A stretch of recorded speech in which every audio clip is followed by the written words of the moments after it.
নমস্কার বন্ধুরা, আমার ইউটিউব চ্যানেলে আপনাদের স্বাগত। আমরা ভারতীয়রা সোনা কিনতে খুব ভালোবাসি। পৃথিবীর মধ্যে চীন সবথেকে বেশি সোনা ব্যবহার করে এবং তারপরেই আমরা ভারতীয়রা আছি সেকেন্ড পজিশানে। এই সোনা আমরা জেনারেলি অলংকার হিসাবে কিনি অথবা সোনার কয়েন কিংবা সোনার বার হিসাবে কিনি। তাই আপনি মেয়ের বিয়ের গয়নার জন্যই সোনা কিনুন অথবা ইনভেস্টমেন্টের জন্য সোনার কয়েন কিংবা সোনার বার কিনুন। যখনই আপনি ফিজিক্যাল সোনা কিনবেন তখন এর মধ্যে কিছু লিমিটেশান আছে। সেগুলো কি? প্রথম হলো মেকিং চার্জ। যখন আপনি সোনার গয়না তৈরি করবেন তখন আপনাকে কিন্তু অনেকটাই মেকিং চার্জ দিতে হয়। জেনারেলি 3 থেকে 25% সোনার দামের উপরেতে মেকিং চার্জ দিতে হয়, তো এটা অনেকটা টাকা। আর দ্বিতীয় যেটা সেটা হলো ইম্পিউরিটিজ। যখনই আপনি সোনার গয়না করবেন তখন কিন্তু তার সাথে খাদ মিশে থাকবে, তো এক্ষেত্রে কিন্তু আপনি অ্যাকচুয়াল যে সোনাটা আপনি পাবেন সেটা কিন্তু অনেকটাই কম। তৃতীয় যে পয়েন্ট সেটা হলো যে সোনা যেহেতু দামি, সুতরাং এরা চুরি হয়ে যাওয়ার ভয় থাকে, তা সেই জন্য আপনাকে কিন্তু খুব সাবধানে রাখতে হবে। অনেক ক্ষেত্রে কী হয়, আমাদেরকে ব্যাংকের লকারে বা অন্য কোথাও রাখতে হয়, ওই ব্যাংকের লকারের ভাড়া দিতে হয়।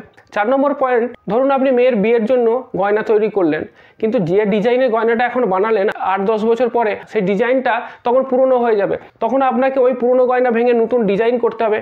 অথবা অনেক সময় কী হয়, পুরনো গয়নাকে আপনাকে পালিশ করতে হয় ঝকঝকে তকতকে করার জন্য, সেজন্য আপনাকে চার্জ দিতে হয়। 5 নম্বর পয়েন্ট, যখন আপনি সোনা কিনবেন তখন কিন্তু আপনাকে 3% জিএসটি দিতে হবে। 6 নম্বর পয়েন্ট যেটা, যখন আপনি সোনা কিনলেন কিন্তু সোনা কিনে আপনি রেখে দিলে তো সেখান থেকে কোনো রিটার্ন পাবেন না, তাহলে আপনাকে সোনা বিক্রি করতে হবে। তো যে সময়টা আপনি সোনা রেখে দিচ্ছেন সেই সময়টাতে কিন্তু কোনো রিটার্ন কিন্তু আপনি পাচ্ছেন না। তাহলে আপনার মনে এই প্রশ্ন আসবে, তাহলে এর অল্টারনেট কি আছে? এই যে প্রবলেমগুলোর কথা বললাম, এর সলিউশনের উপায় কি?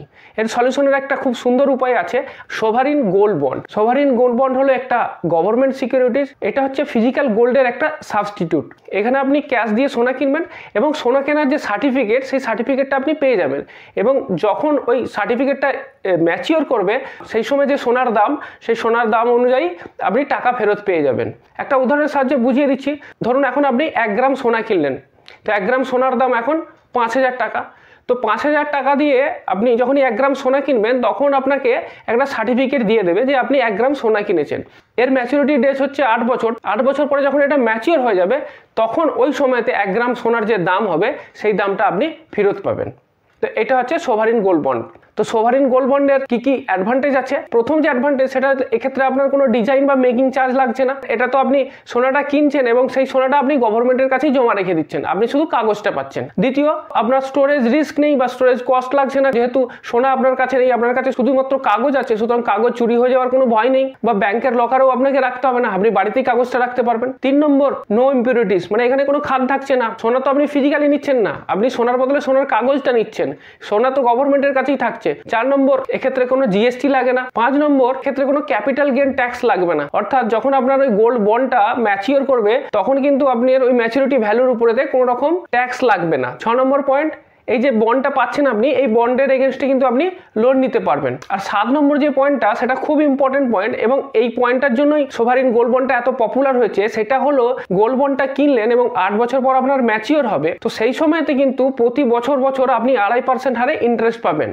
অর্থাৎ আপনার ক্যাপিটাল গেইন যেটা হলো সেটা তো হলোই, অর্থাৎ আপনি আজকে যদি সোনাটা কিনে রেখে দেন এবং 8 বছর পরে যখন আপনি সোনাটা বিক্রি করবেন, যখন সোনার দাম বেশি হলে আপনি সেই প্রফিটটা তো পাচ্ছেনই, তার সাথে সাথে কিন্তু আপনি প্রতি বছর 2.5% হারে ইন্টারেস্ট পাবেন। এবার মনে করুন আপনি ফিজিক্যাল সোনা কিনে বাড়িতে রাখলেন এবং 8 বছর পরে যখন আপনি সোনাটা বিক্রি করবেন তখন যেটা সোনার দাম সেটা পাবেন, কিন্তু কোনো এক্সট্রা টাকা তো পাচ্ছেন না। কিন্তু সোভারিন গোল্ড বন্ডের ক্ষেত্রে কি হচ্ছে, যে 8 বছর পরে সোনার যা দাম আছে সেই দামটা তো আপনি পেলেনই, অ্যাডিশনালি আরও 2.5% প্রতি বছর বছর পাবেন।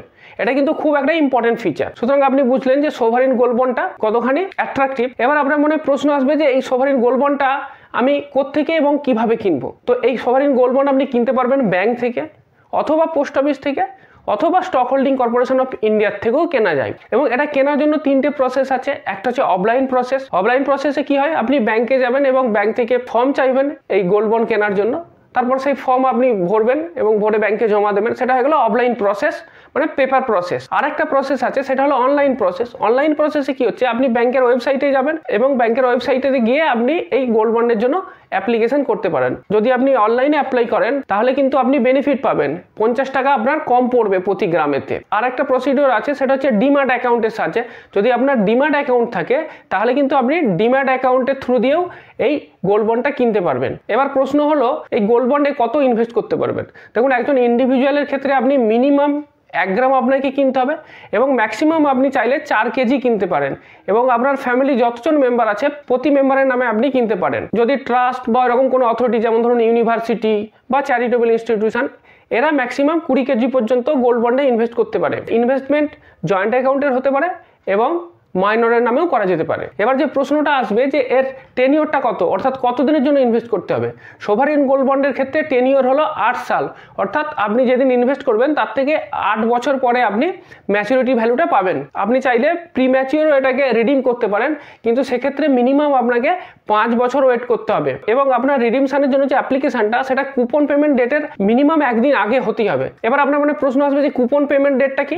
কুপন পেমেন্ট ডেটটা কিছুই না, এই যে আমি বললাম যে যখন আপনি গোল্ড বন্ডে ইনভেস্ট করবেন বছরে একবার করে আপনাকে 2.5% ইন্টারেস্ট দেবে, তো যেই দিন আপনাকে ইন্টারেস্টটা আপনার খাতাতে ক্রেডিট হবে সেই দিনটাকে বলা হয় কুপন পেমেন্ট ডেট। তো যখন আপনি 5 বছর পরে প্রিম্যাচিওর রিডেমশনের জন্য অ্যাপ্লিকেশন করবেন তখন যেন অ্যাপ্লিকেশনটা আপনার ওই কুপন পেমেন্ট ডেটের আগে হয়, তবেই কিন্তু এটা গ্রাহ্য হবে। এবার এর ট্যাক্স ইমপ্লিকেশনটা কি আছে দেখুন, প্রথমে আমি বলেছি যে এর থেকে যে ক্যাপিটাল গেন হবে সেই ক্যাপিটাল গেন কিন্তু আপনার ট্যাক্সেবল নয়। অর্থাৎ আপনি ধরুন আজকে 5,000 টাকা প্রতি গ্রামে সোনা কিনলেন এবং 8 বছর পরে ধরুন সেটা 10,000 টাকা হয়ে গেল। এই যে 5,000 টাকা আপনি প্রতি গ্রামে লাভ করলেন, এই লাভের জন্য কিন্তু আপনাকে কোনো ট্যাক্স দিতে হবে না। অনেক ইনস্ট্রুমেন্ট আছে, যেমন ধরুন মিউচুয়াল ফান্ড বা স্টকের ক্ষেত্রে কিন্তু আপনার বছরের প্রফিট 1 লাখের বেশি হলে আপনাকে long term capital gain tax দিতে হয়, কিন্তু এক্ষেত্রে কিন্তু আপনাকে কোনো ট্যাক্স দিতে হবে না। কিন্তু প্রতি বছর যে 2.5% করে আপনি ইন্টারেস্ট পাচ্ছেন সেই ইন্টারেস্ট কিন্তু আপনার ট্যাক্সেবল ইনকামের সাথে যোগ হবে এবং আপনার ইনকাম ট্যাক্সের স্ল্যাব অনুযায়ী আপনাকে ট্যাক্স পেমেন্ট করতে হবে। এরপর আপনার মনে যে প্রশ্নটা আসছে যে আমি এটা কখন কিনতে পারবো। ডিম্যাট অ্যাকাউন্টের সাহায্যে কিন্তু আপনি যখন চাইবেন তখনই এটা কিনতে পারেন, কারণ এই যে গোল্ড বন্ড এটা কিন্তু সেকেন্ডারি মার্কেটে ট্রেড হয়। সুতরাং আপনার কাছে যদি ডিম্যাট অ্যাকাউন্ট থাকে তাহলে কিন্তু আপনি যখন খুশি তখন এই ডিম্যাট অ্যাকাউন্টের থ্রু দিয়ে এই গোল্ড বন্ডটা কিনতে পারবেন। আর যদি আপনি ফ্রেশ সাবস্ক্রিপশন কিনতে চান তাহলে আপনি জানবেন যে গভর্নমেন্ট অফ ইন্ডিয়া বছরে 4-5 বার এই গোল্ড বন্ডের ইস্যু করে। যেমন লাস্ট যে ইস্যু যেটা হয়েছিল সেটা হচ্ছে যে 2022-23 সিরিজ 3, সেটা কিন্তু ডিসেম্বরের 19 থেকে ডিসেম্বর 23 পর্যন্ত ওপেন ছিল। সেই সাবস্ক্রিপশনটা তো হয়ে গেছে। এরপরে যে আপকামিং সাবস্ক্রিপশনটা আসছে সেটা হচ্ছে আপনার সিরিজ 4 এর জন্য, এবং সেটা আসবে মার্চের 6 থেকে 10 তারিখ পর্যন্ত। যদি আপনি ইনিশিয়াল সাবস্ক্রিপশনের জন্য ওয়েট করেন তাহলে কিন্তু আপনাকে মার্চ মাস পর্যন্ত ওয়েট করতে হবে।